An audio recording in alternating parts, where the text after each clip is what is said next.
네, 안녕하세요. 정보의 홍수 속에서 핵심만 뽑아드리는 분석, 딥딥다이브에 오신 것을 환영합니다. 네, 안녕하세요. 오늘은 정말 많은 분들이 궁금해하시는 주제죠. 로버트 기요사키의 그 유명한 책, 부자 아빠 가난한 아빠, 20주년 기념판 내용을 좀 깊게 파헤쳐 보려고 합니다. 이 책 정말 할 얘기가 많죠. 나왔을 때부터 꽤 논쟁적이었잖아요. 맞아요. 기존의 어떤 금융 상식 같은 걸 정면으로 반박하면서 진짜 파장을 일으켰죠. 네, 그래서 오늘 저희 분석은요, 단순히 책 내용을 요약하는 걸 넘어서 이 부자 아빠가 전하는 좀 독특하고 어떨 땐 파격적인 금융 철학이 오늘날 뭐랄까 당신의 삶에 어떤 의미가 있을지. 그렇죠. 특히 고정관념을 좀 깨고 새로운 금융 관점을 빠르게 얻고 싶으신 분들께 도움이 될 것 같습니다. 네, 바로 그런 분들을 위해 준비했습니다. 자, 그럼 바로 시작해 볼까요? 네, 좋습니다. 이 책은 정말 첫 장부터 독자들에게 강한 질문을 던지는데요. 첫 번째 교훈부터가 아주 도발적이죠. 맞습니다. 첫 번째 교훈, 부자들은 돈을 위해 일하지 않는다. 아니, 이 문장 하나 때문에 당시 출판사들이 출간을 거절할 정도였다니 그 파격성이 어느 정도인지 좀 느껴지시죠? 정말 그렇죠.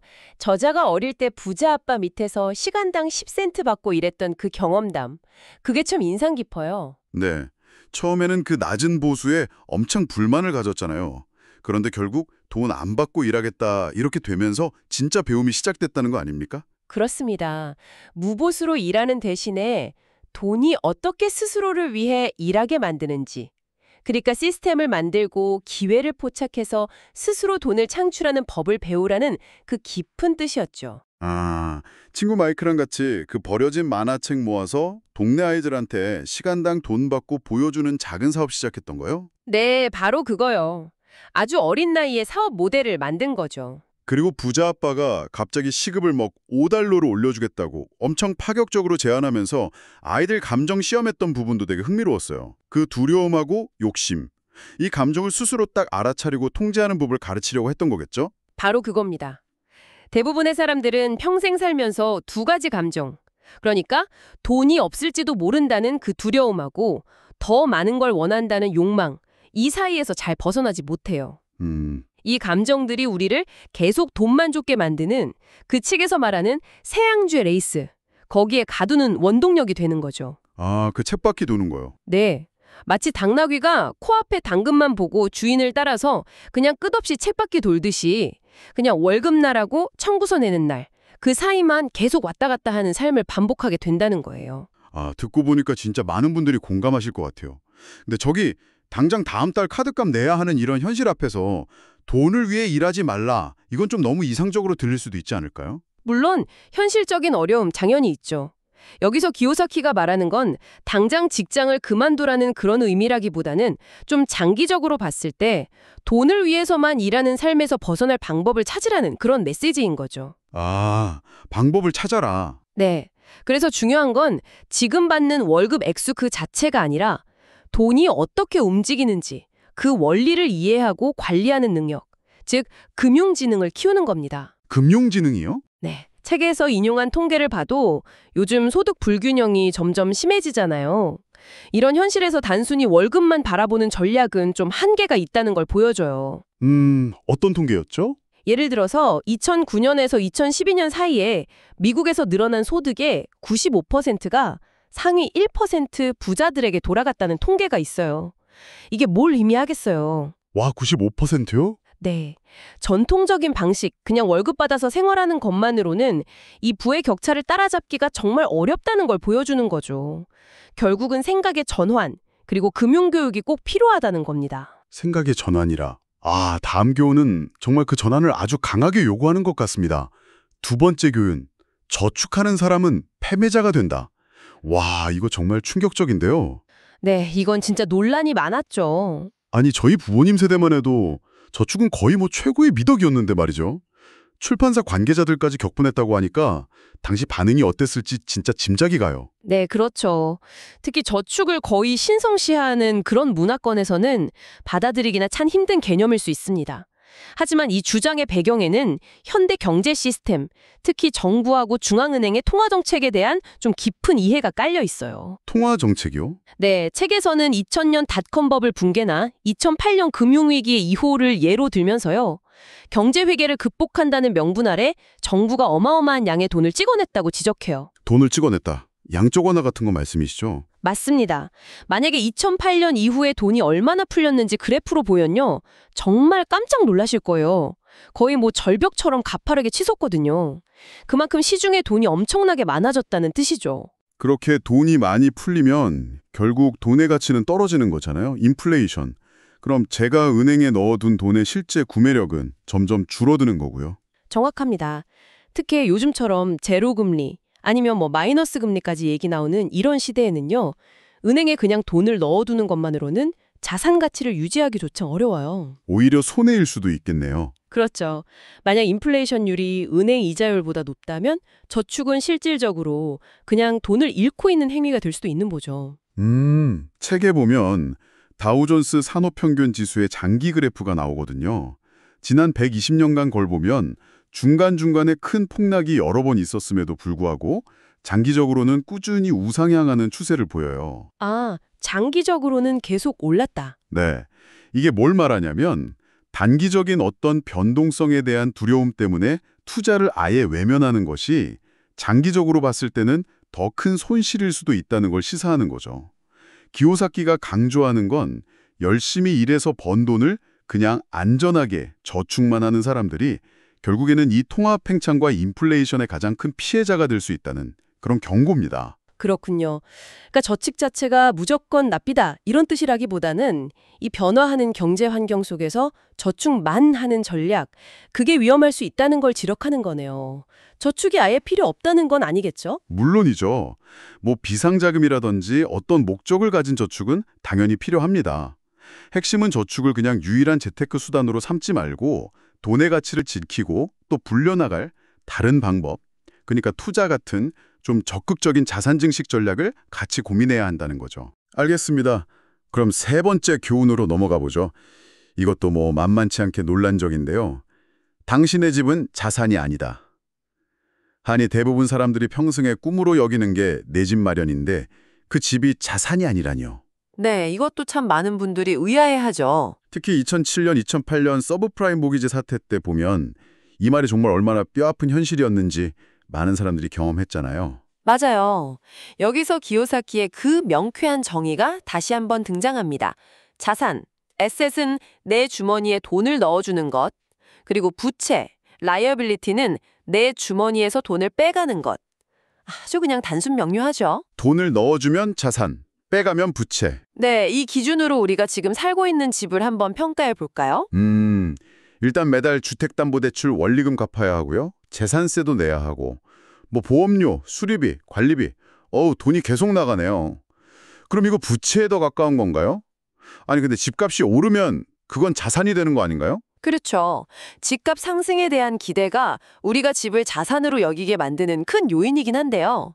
기요사키는 여기서 현금 흐름 관점에 딱 집중을 합니다. 현금 흐름. 네. 내가 살고 있는 집은 지속적으로 비용을 발생시켜서 내 주머니에서 돈을 빼가기 때문에 부채의 성격이 훨씬 강하다는 거죠. 물론 그 집을 임대를 줘서 매달 월세를 받는다. 그러면 그 집은 당연히 자산이 될 수 있죠. 내가 직접 사느냐, 임대를 주느냐에 따라 달라지는군요. 네. 그리고 더 중요한 건 집에 너무 많은 내 돈, 자본이 묶여 있으면 다른 투자 기회를 놓치게 되는 기회비용이 발생하고요. 또 부동산이라는 한 가지 자산 유형에만 너무 집중하게 돼서 금융 시야가 좀 좁아질 수 있다는 점도 지적합니다. 단순히 회계장부상의 분류 문제가 아니라 내 돈이 지금 어떻게 흘러가고 있는지 그리고 어디에 묶여서 기회를 놓치고 있진 않은지 이걸 봐야 한다는 거군요. 맞습니다. 금융 지식의 중요성을 다시 한번 강조하는 대목이죠. 책에서는 또 2007년 금융위기의 또 다른 원인으로 그 부자들이 만들어낸 아주 복잡한 파생 상품들을 언급해요. 파생 상품이요? 네. 워런 버핏이 금융의 대량 살상 무기라고 불렀던 것들인데 그 당시 규모가 한 700조 달러 정도로 추산됐거든요. 근데 이게 줄어든 게 아니라 오히려 지금은 1200조 달러 이상으로 더 커졌을 수도 있다고 경고합니다. 와, 더 컸었다고요? 네. 이런 복잡한 금융상품들이 일으키는 시스템 리스크는 결국 2008년 위기 때처럼 우리 모두의 금융생활에 직접적이든 간접적이든 영향을 미칠 수 있다는 걸 보여주는 거죠. 그래서 이 교훈의 핵심은 집을 사지 말라는 게 절대 아니에요. 아, 그건 아니고요. 네, 우선순위의 문제라는 겁니다. 더 큰 집같이 내 주머니에서 돈을 빼가는 부채를 늘리기 전에 먼저 꾸준히 내 주머니에 돈을 넣어주는 자산, 예를 들면 임대부동산이라든지 배당을 주는 주식이라든지 아니면 사업체 같은 거요. 이런 자산을 먼저 확보하는 데 집중하라는 겁니다. 네, 네 번째 교훈도 아주 흥미롭습니다. 부자들은 세금을 덜 낸다. 이 말 들으면 종종 아니 부자들은 탈세한다 이렇게 오해하기도 하고 많은 분들이 좀 분노하기도 하죠. 네, 이 부분도 민감할 수 있죠. 책에서는 2012년 미국 대선 때 오바마 대통령하고 밋 롬니 후보의 소득세율 차이. 오바마는 한 30%였는데 롬니는 13% 미만이었다. 뭐 이런 얘기나 트럼프 전 대통령의 세금 이슈 같은 걸 예로 들면서 이 주장을 좀 뒷받침하더라고요. 네. 여기서 제일 중요한 포인트는 부자들이 불법적으로 탈세를 한다는 게 아니라 합법적인 틀 안에서 세금 부담을 가능한 한 줄인다는 점입니다. 그리고 그 핵심 전략이 바로 기업 코퍼레이션이라는 법적인 구조를 활용하는 것이죠. 기업을 활용한다고요? 개인이 돈 버는 거랑 기업 통해서 버는 게 세금 면에서 어떻게 다른 건가요? 기요사키는 소득을 버는 방식을 크게 4가지 사분면으로 나누잖아요. 봉급생활자 E, 자영업자나 전문직 S, 사업가 B, 투자가 I. 네, E, S, B, I 사분면이요? 네. 여기서 E하고 S 사분면에 속한 사람들은 대부분 소득이 생기면 세금을 먼저 내고 남은 돈으로 생활을 해요. 그런데 B사분면의 사업가들은 이 기업이라는 법인격을 통해서 사업과 관련된 여러 비용들, 예를 들면 뭐 차량 유지비, 사무실 비용, 접대비, 교육비 같은 것들이요. 이런 걸 먼저 지출하고 그렇게 다 제하고 남은 순이익에 대해서만 세금을 냅니다. 아, 비용으로 인정받을 수 있는 항목이 훨씬 많아서 합법적으로 세금 낼 소득 자체를 줄일 수 있다. 이런 얘기군요. 그렇죠. 그러니까 불법이 아니라 세법이라는 시스템의 규칙을 잘 이해하고 그걸 적극적으로 활용한다는 거예요. 세금의 역사에 대한 언급도 좀 기억나요. 원래 전쟁 자금 같은 거 마련하려고 부자들한테 더 걷자 하고 시작됐는데 결국엔 중산층하고 서민들 부담이 더 커지는 쪽으로 흘러갔다는 그 이야기요. 맞습니다. 그래서 기요사투는 진정한 부자는 단순히 돈을 많이 버는 의사나 변호사 같은 고소득 전문직, 주로 S사분면에 있죠. 와는 좀 다르다고 말해요. 그분들은 여전히 개인 소득세율의 적용을 받는 경우가 많지만 B사분면의 사업가나 I사분면의 투자가들은 금융 IQ, 그러니까 회계, 투자, 시장, 법률에 대한 지식을 활용해 기업 구조의 이점을 최대한 누리고 세금 부담을 합법적으로 관리한다는 겁니다. 결국 이 세금 시스템을 이해하는 것 자체가 엄청난 금융 레버리지가 될 수 있다. 이런 말이네요. 네, 바로 그겁니다. 자, 그럼 5번째 교훈으로 넘어가 보겠습니다. 부자들은 돈을 만든다. invent money. 이건 단순히 돈을 번다는 걸 넘어서는 개념 같아요. 뭐 학력이나 스펙 이런 것보다는 창의적인 생각, 용기, 그리고 금융 지식이 더 중요하다. 이런 메시지로 들리는데요. 맞아요. 여기서 저자가 만든 그 캐시플로우 보드게임 이야기가 참 인상적이죠. 네, 그 게임이요. 게임을 하면서 자기의 그 암울한 재정 현실을 딱 마주하고 처음에 막 화를 냈던 어떤 여성분이 결국엔 이 게임이 내 현실을 그대로 보여주는구나. 이걸 깨닫고 변화를 결심하게 되는 그 과정이요. 이 교훈의 진짜 본질은 돈은 그냥 아이디어일 뿐이다라는 생각이 있어요. 부자 아빠는 돈을 뭐라고 표현했냐면 우리들끼리 그냥 합의한 약속 같은 것이라고 했죠. 합의한 약속. 네, 이게 무슨 뜻이냐면 돈의 실체가 딱 고정된 게 아니라 사람들 생각이나 합의에 따라서 얼마든지 창조될 수 있다는 의미를 내포하는 거예요. 우리한테 주어진 가장 강력한 자산은 눈에 보이는 돈이나 뭐 부동산이 아니라 바로 우리의 정신, 즉 생각하는 능력이라는 겁니다. 생각하는 능력이 가장 큰 자산이다. 네. 잘 훈련된 정신은 남들이 다 위기라고 생각하는 그런 상황 속에서도 기회를 발견하고 아이디어를 통해서 즉 돈을 문자 그대로 만들어낼 수 있다는 거죠. 아까 예시 드셨던 저자가 금융위기 때 헐값에 나온 부동산 사들여서 큰 수익 냈던 경험. 그게 딱 대표적인 예시겠네요. 시세가 7만 5천 달러짜리 집이었는데 파산법원에 2만 달러에 딱 나왔을 때 남들은 다 두려워서 외면했지만 저자는 기회를 보고 딱 사들여서 약간 수리한 다음에 6만 달러에 되팔아서 단기간에 엄청난 차익을 남겼죠. 이게 그냥 단순한 운은 아니겠죠. 그렇습니다. 그건 그냥 운에 맡기는 갬블링이 아니라 시장 상황에 대한 이해, 거래 구조에 대한 지식, 협상 능력 같은 그 금융 IQ를 총동원한 계산된 위험 감수, calculated risk인 거죠. 계산된 위험 감소. 네. 정보와 지식에 기반해서 남들이 못 보는 가치를 발견하고 그걸 실제 수익으로 연결시킨 결과예요. 중요한 것은 이런 기회를 딱 포착하고 실행에 옮길 수 있는 금융지능과 용기입니다. 그리고 책에서는 처음부터 무슨 큰 돈이 필요한 건 아니라고 말해요. 아, 그래요? 네. 한 5천 달러나 1만 달러 정도 그런 소액으로 시작해서 경험을 쌓고 성공도 해보고 실패도 해보면서 배우면서 점차 자산을 불려나가는 그런 현실적인 전략을 제시합니다. 6번째 교훈으로 가보죠. 돈을 위해 일하지 말고 교훈을 얻기 위해 일하라.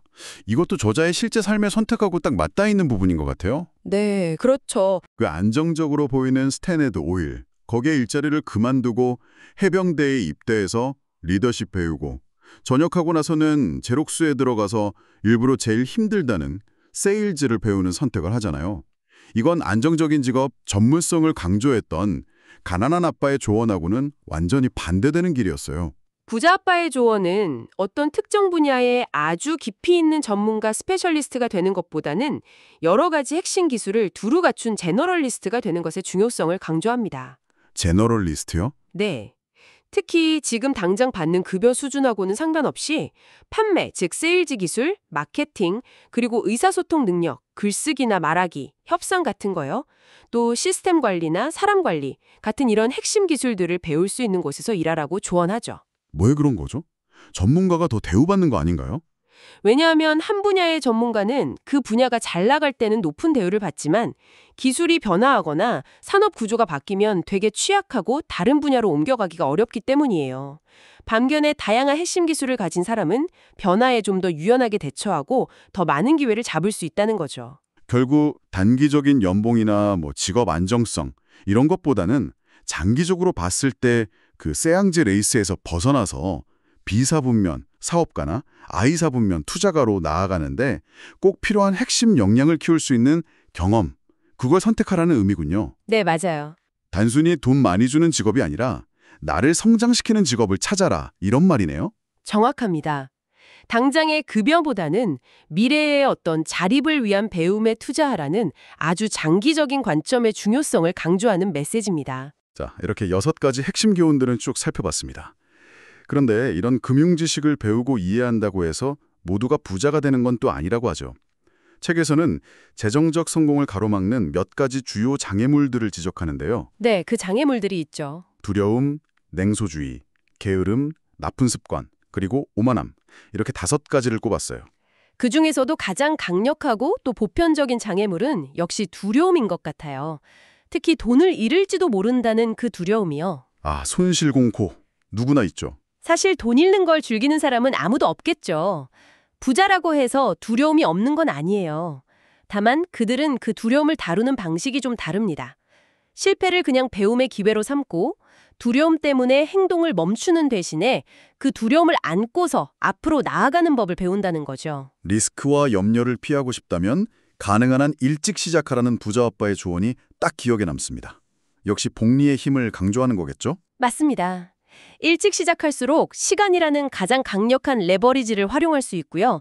작은 금액으로도 복리의 마법을 통해서 큰 자산을 만들 가능성이 커지니까요. 또 하나 좀 흥미로운 주장은 초기에 부를 쌓는 과정에서는 균형 잡힌 분산 투자보다는 오히려 집중 투자가 더 효과적일 수 있다는 거예요. 아, 분산 투자 말고 집중 투자요? 좀 우회인데요? 네, 역사적으로 큰 성공을 거둔 사람들을 보면 처음부터 여러 군데 분산 투자하기보다는 자기가 잘 아는 어떤 특정 분야에 집중해서 큰 부를 일군 경우가 많다는 거죠. 마치 아기가 걸음마 배울 때 넘어질 위험을 감수하면서 균형을 깨뜨려야 앞으로 나아갈 수 있듯이 때로는 계산된 집중과 위험 감수가 필요하다, 이런 시각입니다. 그리고 피터 린치가 언급했다는 그 소음, 노이즈에 휘둘리지 않는 것도 중요하다고 했어요. 주변에서 들려오는 비관적인 뉴스나 부정적인 의견들에 너무 쉽게 마음이 흔들리지 말라는 조언이었죠. 이거 진짜 요즘처럼 정보가 넘쳐나는 시대에는 특히 더 와닿는 말 같습니다. 네, 맞아요. 냉소주의, 예를 들어, 에이, 그건 사기야. 너무 위험해 보여. 나 같은 사람은 어차피 안 돼. 이런 생각들이요. 이건 역시 행동을 가로막는 아주 큰 장애물입니다. 물론 비판적인 시각은 필요하죠. 하지만 알아보지도 않고 무조건 안 된다고 딱 잘라 생각하는 태도는 좋은 기회를 그냥 발로 차버리는 결과를 낳을 수 있어요. 스스로 배우고 분석하면서 판단하는 능력을 기르는 게 중요합니다. 책의 후반부에는 이런 장애물들을 넘어서서 우리의 금융 천재성을 일깨우기 위한 10가지 구체적인 실천 단계들도 제시되어 있습니다. 시간 관계상 이걸 전부 상세히 다루기는 좀 어렵지만 몇 가지만 좀 맛보기로 소개를 해드릴게요. 네, 몇 가지 핵심만요. 첫째는 현실의 어떤 고통이나 어려움을 넘어설 만큼 강력한 이유, 그러니까 내가 왜 부자가 되고 싶은지에 대한 간절한 목표를 찾는 것, 이게 중요하다고 하고요. 둘째는 끊임없이 배우고 새로운 아이디어를 찾는 것을 멈추지 않는 것. 평생 학습이군요. 네. 그리고 셋째는 자신에게 먼저 지불하는 습관, 즉 수입이 생기면 청구서를 내거나 소비하기 전에 일정 금액을 먼저 자산 매입에 투자하는 원칙을 지키는 것.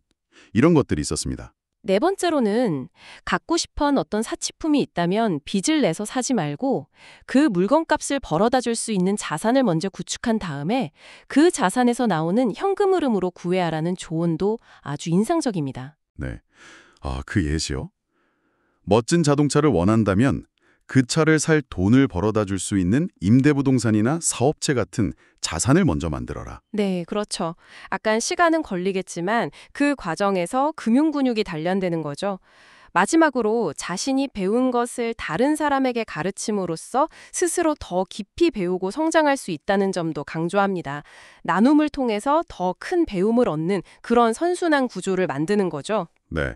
오늘은 부자 아빠 가난한 아빠에서 발췌한 내용을 통해서 돈에 대한 우리의 어떤 고정관념을 좀 깨고 수입을 만드는 방식을 바꾸고 또 두려움이나 욕망 같은 감정을 이해하고 관리하는 법, 그리고 진정한 자산을 구축하는 방법에 대한 핵심적인 생각들을 나눠봤습니다. 네, 정말 중요한 내용들이었죠. 결국 돈이란 건 하나의 아이디어일 뿐이고 우리의 생각을 바꾸는 것이야말로 재정적인 삶을 변화시키는 첫걸음이다.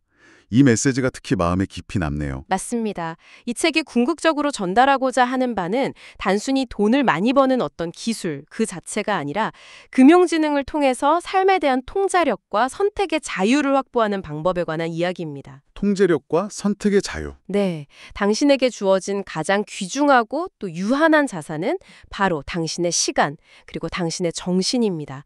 오늘 저희가 함께 나눈 이 통찰들을 한번 거울 삼아서 당신은 당신의 시간과 정신이라는 이 소중한 자산을 앞으로 어떻게 활용해서 당신만의 경제적 자유를 향한 여정을 만들어 가시겠습니까? 이 질문에 대한 답을 스스로 찾아나가는 그런 의미 있는 탐구를 시작해 보시기 바랍니다. 네, 오늘 깊이 있는 분석 감사합니다. 감사합니다.